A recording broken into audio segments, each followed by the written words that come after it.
Hello, welcome back to my channel, Star Means Hope.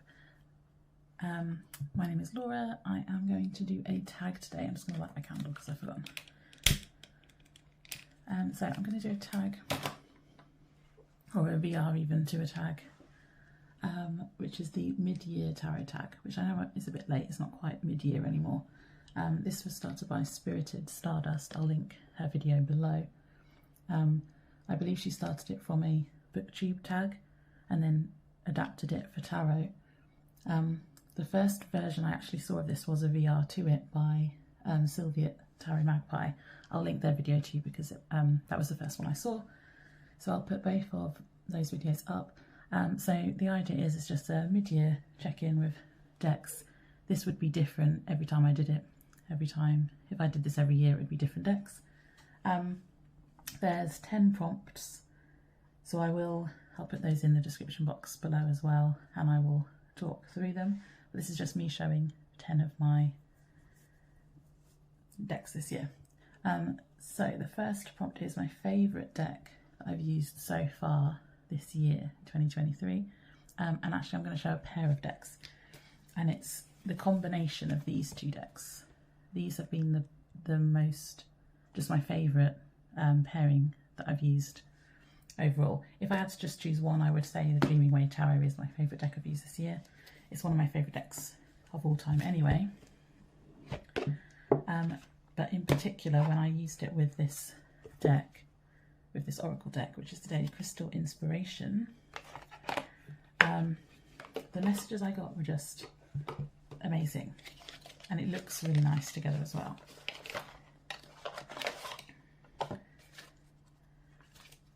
So here, I'll just put the tarot either side. So what I like about it is the fact that there's quite a lot of white space. I did talk about this in one of my other videos. And it just goes together. I like the Oracle deck because I like how it has just a really simple photo of the crystal, and then the name of the crystal, and then a very simple phrase. So it says find your calm, which does link to the crystals. But I've been getting some really good messages with this, and I think the fact that this one is so simple, it would probably go with quite a lot of my decks actually. I just happened to use it with this one. Just gonna take some of these off because it's too high, and it just goes really, really well. I was using this for daily pulls when I decided I really liked it, and it's just been working really well.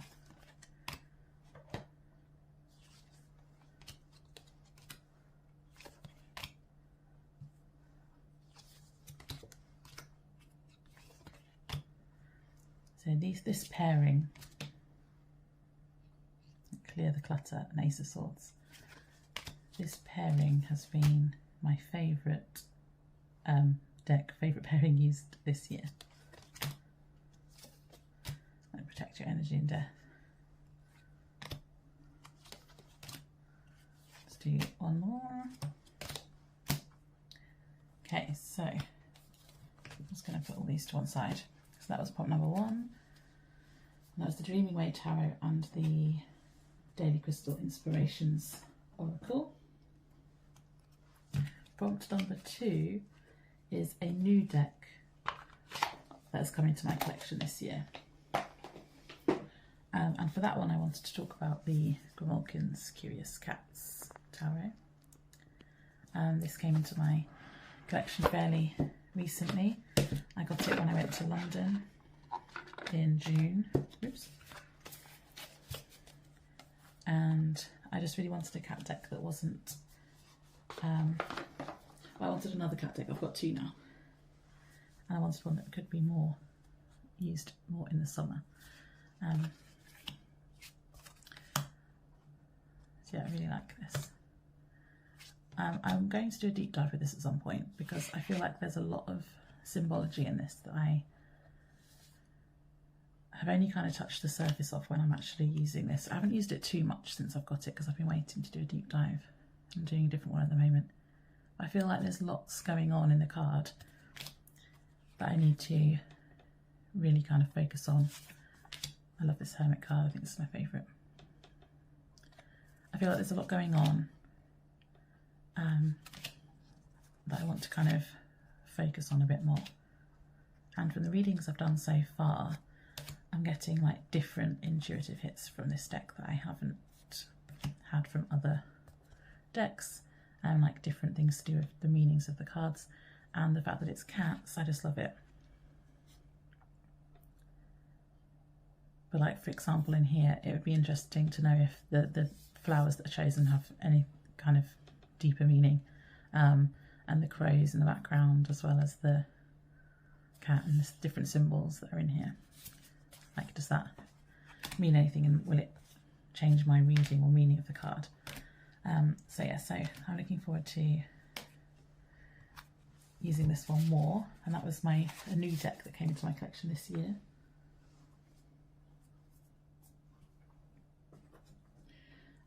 Prompt number 3 is the most anticipated deck of the year, and that has got to be the Buffy Tarot. I was so excited about this. This is the only deck, or one of the only decks, that I've actually pre-ordered way in advance of it coming out. I was so excited to it. I've been a big fan of Buffy since it was out, and I should probably get them out to talk about it. And this year, or the end of last year actually, because I think I finished it around Christmas, I had just finished a re-watching of Buffy. And when I started rewatching it, I didn't know this was coming out. About halfway through rewatching it, I realised that this deck was going to be coming out, and I pre-ordered it because I was like, I need to have a Buffy deck. So this is definitely the most anticipated. I followed the artist, the illustrator. I followed the artist's account on Instagram to see any little snippets that he might have shared as he was making the deck. Any bits of artwork, any news. I was just really following the whole process and really, really looking forward to it coming out. When I got it, I just sat and looked at every single card and was deciding whether I agreed with the characters that had been chosen for each of the cards, and for the most part I do.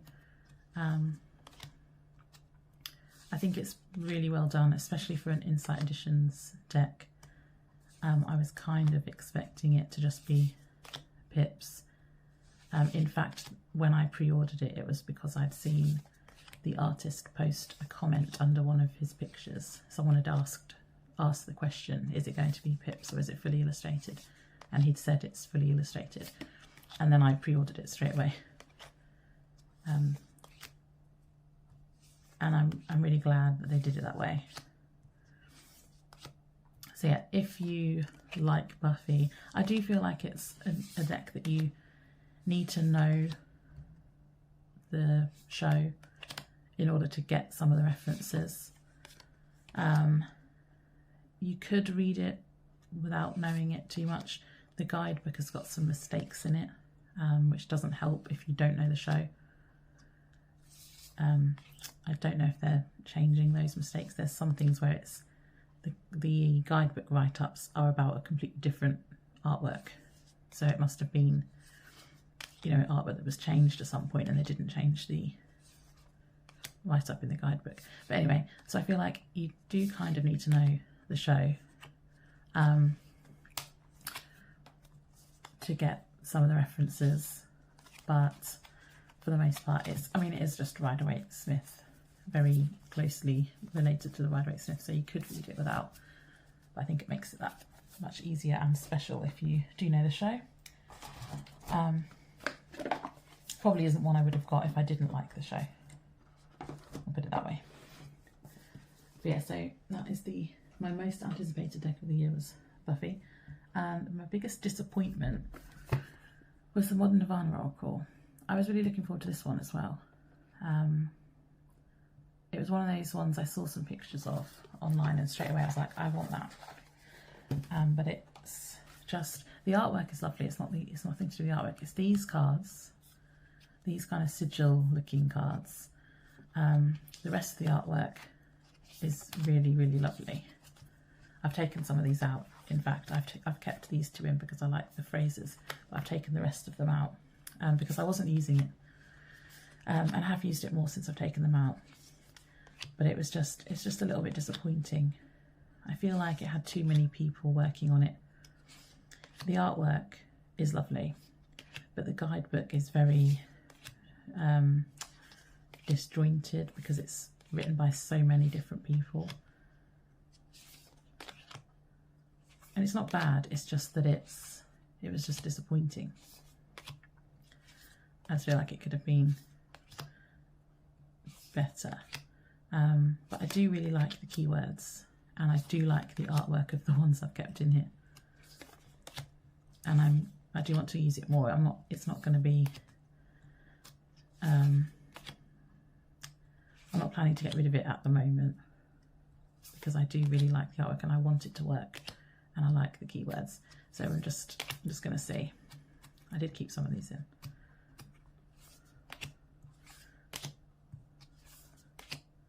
But yeah, so I want it to work. I'm going to use it. I might try and use it for different types of practice and see, like maybe like full moon readings or something. I might give it a go with different types of readings I do in my practice and see if it fits into one of those. But yeah, but overall this was a bit of a disappointment. The biggest surprise of the year, I'm going to go with the Millennial Tarot, which I've been doing my deep dive on this month. Where did I put the box? Here, so Millennial Tarot. I was expecting it to be a bit what's the word I'm thinking of? I can't think what the word is that I'm thinking of. I was expecting it to be just very, I don't know, surface level, humorous, very niche, but it is actually proving to be a really good reader and one I've been reaching for a lot since I've got it. In fact, I don't think I've put it away yet at all. I've been really, really enjoying it.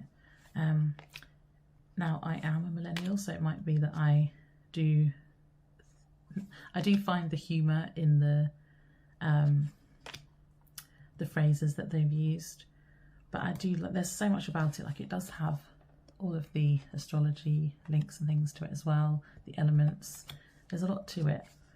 I'm not a massive fan of the actual artwork. It's okay.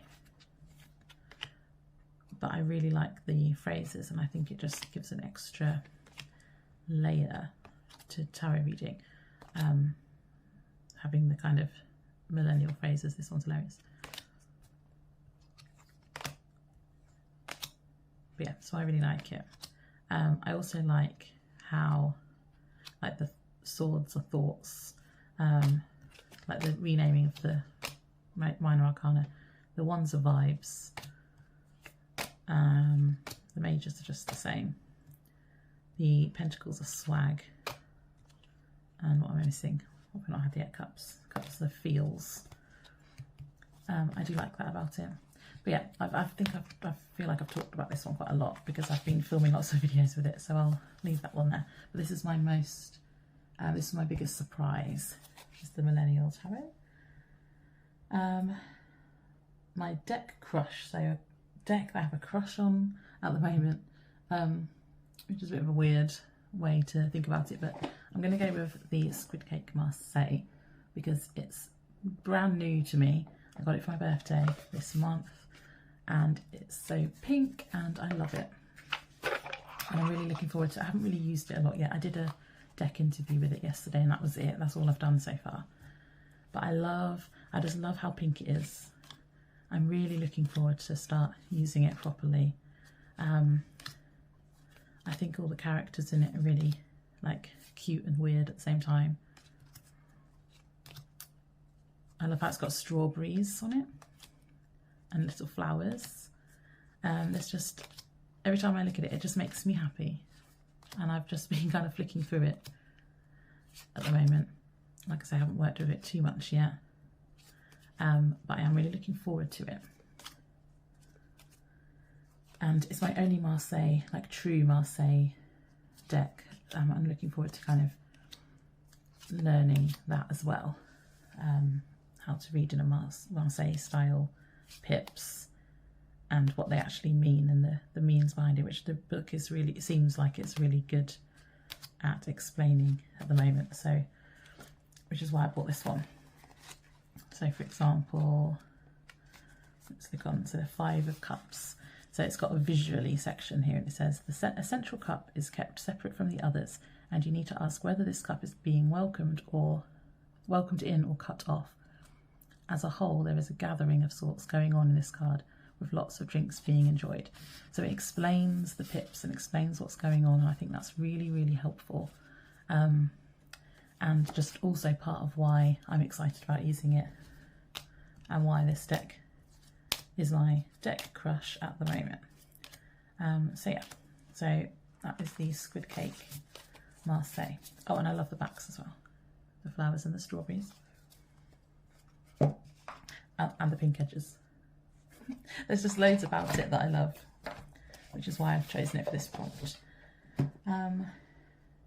Right, a deck that made me cry. I don't know if I've had any readings that have actually made me cry this year, but the deck that is most likely to make me cry from a reading is Tarot of Mystical Moments, which is my favourite deck, and just because I use it for lots of different readings. I use it for shadow work, I use it for daily pulls, I use it for everything. And there is something magical and just lovely about it. It's my favourite deck. And whenever I use it, I get really deep messages. So therefore, it is probably most likely to have a reading that's going to make me cry.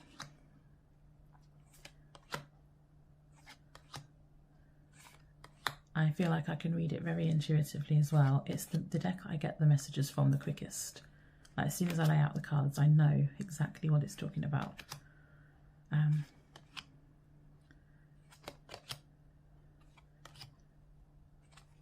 I feel like there's a lot to the imagery as well. So it hasn't made me cry yet, but it's probably likely to at some point.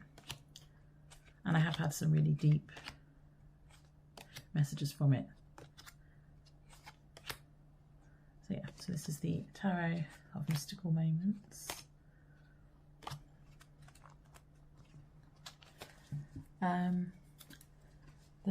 What are we on to now? The 8th prompt is a deck that's made me happy. Now the deck that's made me happy, I'm going to go with Magic Morsels Oracle deck. I really, really enjoy using this deck.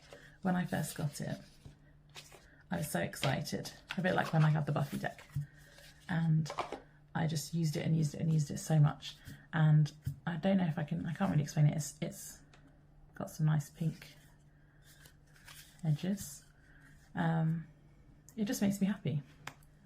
I think it's really cute. I think the fact that it's to do with food is also something that makes me happy. Like, who isn't happy when they see some nice food? The artwork I really love. I love the colours. I love how there's humour in it, like this little olive here. Little, like, dead eyes. It's kind of humorous, but also fun. And I don't know, it just makes me happy. Look at that cute little ghosty meringue or cream. It just makes me happy. Even now when I'm flicking through it, I want to get this out again. I put it away because I had it out for so long when I first got it, but now I want it out again. And also I bought it for a very specific reason. I bought it to commemorate something this year, like a big, not massively life change. I suppose it is a life change. It was to do with my career and a big change there. And I wanted something to commemorate that. So it has like sentimental value to me as well. So it just makes me happy.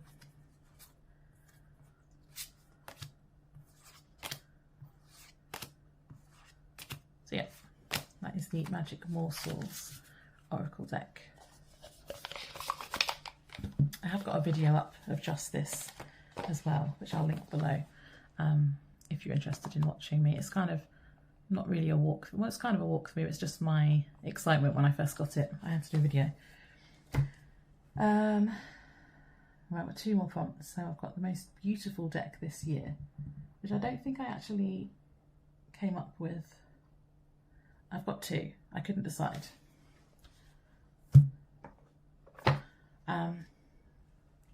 So we'll start with this one. I got this in this year, and it's the, I forgot what it's called, Enchanted Tarot. And I think this is beautiful because I can appreciate the amount of work and effort that went into this deck, because I have worked with textiles basically my whole life, and I know how long it must have taken to embroider and applique all of these images on these cards. Let me just zoom in a little bit. So it's all embroidery and applique, it's all made out of textiles. And so I can appreciate the actual time and effort that's been put into it. And I do think they're beautiful. It's a deck that I didn't think I wanted to start with. I liked the idea of it being textiles. I didn't think the artwork really spoke to me.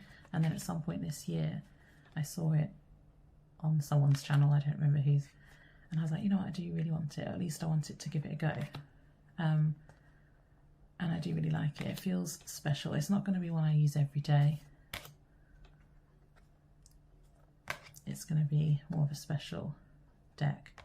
I kind of feel like I get, I'll put this back in order, but now it's not in order anymore. I'll sort it out again later. Yeah, I don't know, I get I haven't used it enough to know whether it is, but I feel like I get kind of ancestry type messages. I'm still exploring that kind of reading anyway. I'm not 100% sure it is for me, but I definitely get that from this. So if any deck is going to be that, it'll probably be this one. But yeah, I had to put it back in order because I'd put it away, but I've now ruined that, so I'll have to sort it out again. But yeah, so this is my,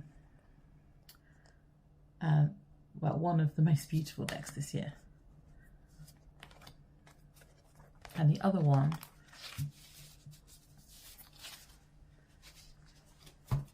is the Ethereal Visions Illuminated Tarot. Now I love the backs. I think the backs are beautiful on their own. But the foiling on this, that every single card has got some sort of foiling, and I like how it's different. It's not like they have the same frames on all of them, because if they were all like this, I don't think I would like it as much, because it's too small. The border is too, like, it's enclosing it. But because they're all different, some of them don't really have a border at all. I really like that as well. But every single card has got some sort of foiling on, whether it's just a little bit, like this one, or whether it's the whole image. But I really do like the illustrations. I like the Art Nouveau style. I like this King of Cups. And I just think it's beautiful. And the wings on Temperance. So yeah, so this one is also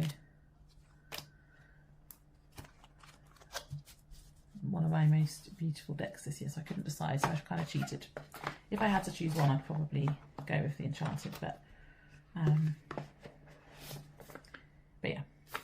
So I've got one last prompt, which I don't have a picture of because it's the deck that I want by the end of the year. So I will put some pictures up. I haven't really got that many that I desperately want anymore of my wish list at the moment. But I definitely do want the Halloween tarot this year. I think it's really cute. I'm going to get the tin version probably, because that one's more readily available. So I'm pretty much sure, definitely I'm going to get that one. And also the next two seasons of the Witch Oracles I'll probably end up getting before the end of the year. So the Mabon one and the Imbolc one. You can get the Mabon one now, and the Imbolc one is on pre-order. I do really like all of those oracles, so I'll probably get both of those by the end of the year as well. I also want the Les Vampires one, that's the Lucy Cavendish and Jasmine Beckett Griffith ones. So yeah, if I had to choose one, I'd say definitely the Halloween tarot out of those four, but I probably want all of those by the end of this year. Yeah, so that is my mid-year tarot tag check-in,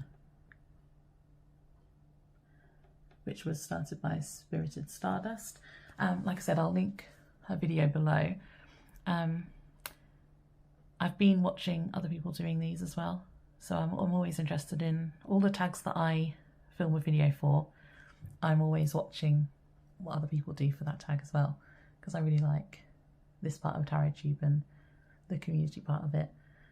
So yeah, so if you do one of these videos, I'll probably watch it.